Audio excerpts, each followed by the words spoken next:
Ассалаумағалейкум құрметті көрермен.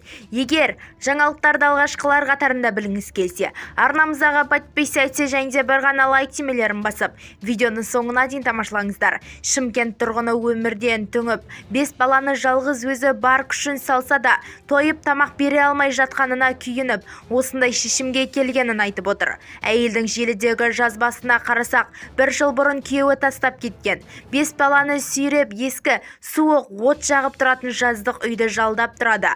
Балалардың әкесі үйленіп кеткен. Алиментке берешігі 4,5 миллион теңге екен. Ол алимент төлемек тұрмақ, балаларының халі не, жеп қайда жүргеніне еш қызығушылық танытпаған. Суық әрі берекесіз жағималы үйде балаларымен қаңғып қалған әйел не өзінің туыстары, не күйеуінің туыстары қызықтырап қоймайтын екен.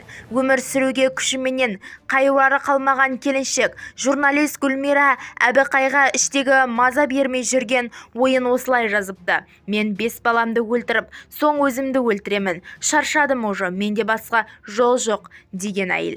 Бізді тамашалауды жалғастырыңыз және де каналымыздың дамуына өз үлесіңізді қосқан жағдайда бір ғана лайк түймесін баса кетуіңізді сұранамыз.